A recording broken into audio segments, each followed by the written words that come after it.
तत्सवितुर्वरेण्यं भर्गो देवस्य धीमहि धियो यो नः प्रचोदयात्। ओम शांति शांति शांति। नमस्ते मेरे प्रिय दोस्तों, आज मैं आपको छांदोग्य उपनिषद से एक बहुत ही रोचक और शिक्षाप्रद कहानी आपको सुनाने जा रहा हूँ। कहानी का शीर्षक है तीन रूप। तो सुनिए और समझिए इस बहुत ही महत्वपूर्ण उपनिषदों की कहानी को। प्राचीन काल में श्वेत केतु आरुण का पोता नामक एक ब्राह्मण कुमार था। उससे एक बार उसके पिता ने कहा, हे श्वेत केतु, जाओ तुम कुछ काल के लिए किसी आचार्य के यहाँ जाकर ब्रह्मचर्य का पालन करो। वत्स, हमारे कुल में कोई भी ऐसा व्यक्ति उत्पन्न नहीं हुआ है जिसने ब्रह्म ज्ञान का अध्ययन न किया हो और जो स्वयं अज्ञानी रहकर ब्राह्मणों यानी ब्रह्म तत्व के ज्ञाताओं का केवल संबंधी बनकर ही रह गया हो। श्वेत केतु ने जब पिता की इस प्रकार की बात सुनी तो वह ब्रह्मचर्य पालन के उद्देश्य से चल पड़ा। उसमें उसकी अवस्था 12 वर्ष की थी। एक आचार्य के आश्रम में रहकर उसने अपने 24वें वर्ष तक समस्त वेदों का अध्ययन किया। अध्ययन समाप्त कर चुकने के बाद उसके मन में यह अहंकार उत्पन्न हो गया कि उसने पूर्ण ज्ञान प्राप्त कर लिया है। इसी गर्व से फूला हुआ वह लौटकर अपने घर आया। उसके पिता ने उसकी बातों के ढंग से जान लिया कि वह ज्ञान दुर्विद्ध होकर आया है और अपने को श्रेष्ठ ज्ञाता समझने का दम और आत्मविश्वास उसके मन में समाया हुआ है। मतलब विद्या अध्ययन के बाद उसके जो है दिल में मन में घमंड आ गया था कि मैं बहुत बड़ा ज्ञानी हो चुका हूँ। सो यह जानकर श्वेत केतु के पिता ने उससे कहा, बेटा, क्योंकि अपने को महाज्ञानी मानने और वेदों का पूर्ण ज्ञाता समझने की प्रवृत्ति तुम में वर्तमान है, इसलिए मैं एक बात जानना चाहता हूँ। क्या तुमने अपने गुरु से उस परम विषय के संबंध में भी कुछ सीखा है जिससे अश्रुत ने जो सुना ना हो भी श्रुत ने सुना हुआ भी सुना हुआ बन जाता है, अचिंतित भी चिंतनीय बन जाता है और अज्ञात भी ज्ञात हो जाता है। श्वेत केतु ने पूछा, पिताजी, यह वह विषय क्या है? उसके पिता ने उत्तर दिया, वत्स, जिस प्रकार मिट्टी के एक ढेले का तत्व जान लेने से संसार के समस्त मिट्टी के बनने पदार्थों का ज्ञान हो जाता है और यह ज्ञात हो जाता है कि विभिन्न नाम रूपों से युक्त मिट्टी के विविध पदार्थों में मिट्टी का एक ही मूल तत्व वर्तमान है, जिस प्रकार सोने के एकमात्र खंड के ज्ञान से यह ज्ञात हो जाता है कि सोने से बने हुए विभिन्न नाम रूपों से युक्त विविध वस्तुएं केवल विकार हैं और सब में सोने का एक ही मूल तत्व वर्तमान है। जिस प्रकार लोहे के बने नाखून काटने के औजार के धातु तत्व का ज्ञान हो जाने से इस बात का पता लग जाता है कि लोहे की विभिन्न नाम रूप धारी वस्तुओं का मूल तत्व एक ही है, उसी प्रकार वह विषय भी है जिसका उल्लेख मैंने किया है। श्वेत केतु ने जब यह सुना तो वो बोला, निश्चय ही मेरे आचार्य को यह विषय ज्ञात नहीं है। यदि वे जानते होते तो क्यों उस ज्ञान को मुझसे छिपाते? भगवान, क्या आप उस विषय को समझाने की कृपा करेंगे? अच्छी बात है वत्स।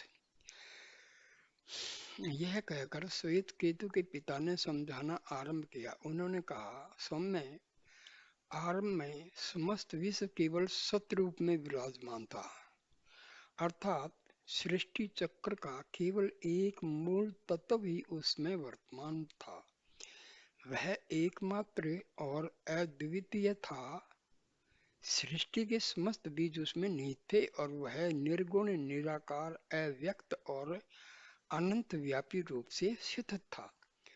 कुछ दूसरे ज्ञानियों का कहना है कि सत के पहले असत वर्तमान था, जिसमें सृष्टि का कोई बीज निहित नहीं था, तथा उसी असत से सत की उत्पत्ति हुई। पर जो लोग ऐसा कहते हैं कि वे असंगत और असंभव बात कहते हैं, जिसमें सृष्टि का कोई बीज ही निहित न हो, उसे सत की उपाधि कैसे हो सकती है? इसलिए वत्स, तुम यही जानो कि पहले केवल एकमात्र और अद्वितीय सत्य वर्तमान था।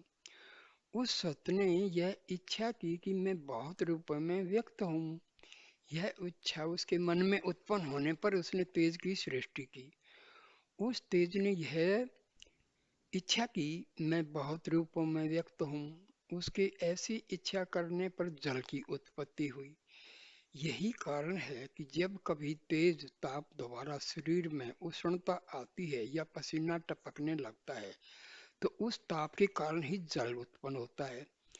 जल ने इच्छा की मैं बहुत रूपों में व्यक्त हूँ। उसके ऐसी इच्छा करने पर अन्न की सृष्टि हुई।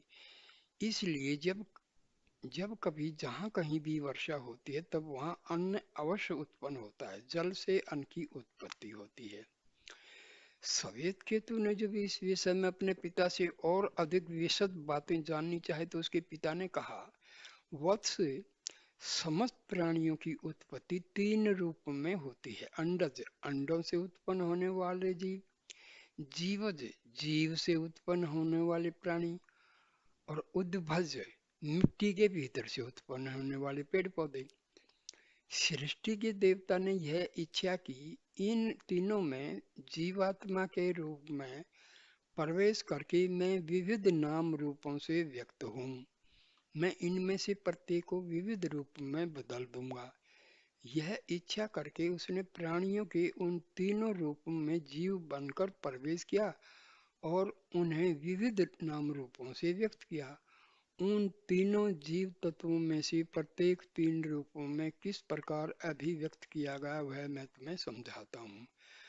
अग्नि की जो ललाई है वह तेज के कारण है, उसकी सफेदी जल के कारण है और उसका कालापन पृथ्वी के कारण है।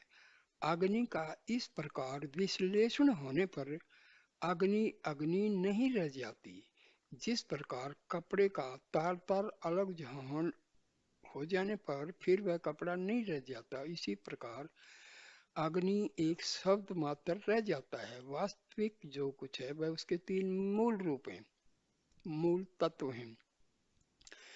सूर्य की जो ललाई है वह तेज के कारण है, उसकी सफेदी जल के कारण है और उसका कालापन पृथ्वी के कारण है। इस प्रकार तीन मूल तत्वों में विश्लेषित होने पर सूर्य सूर्य नहीं रह जाता, वह केवल शब्द मात्र और न मात्र रह जाता है। केवल इसके तीन मूल तत्व ही वास्तविक हैं। उसी प्रकार चंद्रमा और बिजली के तीन मूल तत्वों के संबंध में भी कहा जा सकता है। इसी सत्य को जानने पर पूर्व काल के महान आचार्यों और वेदज्ञों ने कहा था, आज से हम में से कोई व्यक्ति उस विषय की कोई चर्चा न करे जिसके संबंध में उसने न तो सुना हो, न सोचा हो, न जाना हो। उन पूर्वजों को जहाँ जो कुछ भी लाल दिखाई देता था उसके संबंध में जान लेते थे कि वह तेज के कारण है। जो कुछ श्वेत उन्हें दिखाई देता था तो उसे वह जल का स्वरूप समझ लेते थे, और जो कुछ उन्हें काला दिखाई देता था उसे वे पृथ्वी का अंश मानते थे। जो कोई पदार्थ उन्हें अज्ञात और विश्लेषण से परे मालूम होता था उसके संबंध में वे जान लेते थे। वह इन तीनों तत्वों का सम्मिश्रण है। अब मैं तुम्हें बताऊंगा कि प्राणियों में किस प्रकार प्रत्येक तत्व भी तीन रूपों में विभक्त हो जाता है। अन्न को जब प्राणी पचा लेता है तो तीन रूपों में परिणत हो जाता है। उसका जो स्थूल तत्व है वह विष्ठा बन जाता है, जो मध्य है वह मांस मध्य है वह मांस बन जाता है, और जो सूक्ष्म तत्व है वह मन बन जाता है। जल को प्राणी पी लेता है तो वह भी तीन रूप में बदल जाता है। उसका जो स्थूल तत्व वह मूत्र बन जाता है, जो मध्यम है वह रक्त बन जाता है, और जो सूक्ष्म तत्व है वह प्राण के रूप में परिणत हो जाता है। तेज संबंधी पदार्थ जैसे घी है, मक्खन आदि स्निग्ध पदार्थ को जो प्राणी पचा लेता है तो उसका जो स्थूल तत्व वह हड्डियां बन जाता है, मध्य तत्व मज्जा हड्डियों के भीतर का सार बनता है, और सूक्ष्म तत्व वाणी का रूप धारण कर लेते हैं। वत्स मन अन्न से बनता है, प्राण जल से और वाणी तेज से बनती है। वत्स जब दही मथा जाता है तो उसका जो सूक्ष्म अंश होता है वह ऊपर को उठकर मक्खन में बदल जाता है। उसी प्रकार हे सौम्य, जब अन्न पचाया जाता है तो जो सूक्ष्म तत्व ऊपर को उठते हैं वे मन के रूप में परिणत हो जाते हैं। उसी प्रकार जल से प्राण और तेज से वाणी बनती है। इसलिए मन अन्न है, जल प्राण है और तेज वाणी है। श्वेत केतु ने इतना सुनने के बाद कहा, भगवान आप क्या इस विषय को मुझे फिर समझाने की कृपा करेंगे? अच्छी बात है सौम्य। यह कहकर उसके पिता ने उससे कहा, वत्स, मनुष्य 16 कलाओं से युक्त होता है।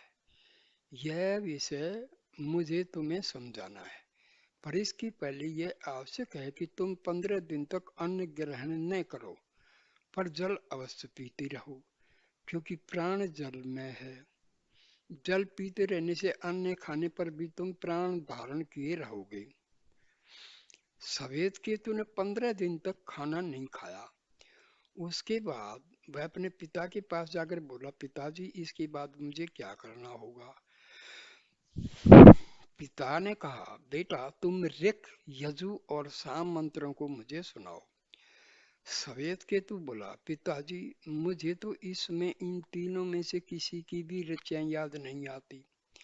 तब पिता ने समझाया, सौम्य, जब एक बहुत बड़ी आग समाप्त होकर केवल एक चिंगारी के रूप में जुगनू के आकार में शेष रह जाती है तो वह अधिक ईंधन जलाने में समर्थ नहीं हो सकती। उसी प्रकार तुम्हारी 16 कलाओं में से केवल एक कला शेष रह गई है। यही कारण है कि वेदों की ऋचाएं तुम्हें स्मरण नहीं आती। जाओ, पहले कुछ खा लो, तब मेरे पास आओ।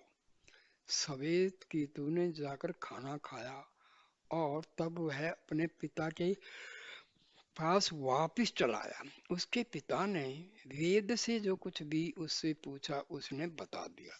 तब उसके पिता ने कहा, वत्स, जिस प्रकार जुगनू की चमक के समान एक छोटी सी चिंगारी में सूखे पुआल के तिनके पड़ जाने से वह प्रज्वलित होती है और बहुत सा ईंधन जलाने में समर्थ होती है, उसी प्रकार तुम्हारी 16 कलाओं का अंतिम अवशेष जब तनिक अन्न पा गया तो तुम वेदों को स्मरण करने योग्य बन गए। इसीलिए मैंने ये कहा है कि मन अन्न से बना है, प्राण जल से और वाणी तेज से।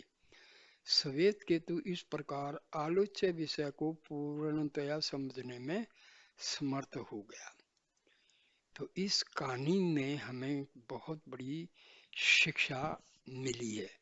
हमारे उपनिषदों की जो कहानियां हैं वो बहुत ही कठिन जो विषय हैं उनको बड़े अच्छे तरीके से समझ पाने में सहायता मिलती है। तो हमें इन उपनिषदों को पढ़ना चाहिए। अपने सभी बच्चों को इनको पढ़ाना चाहिए।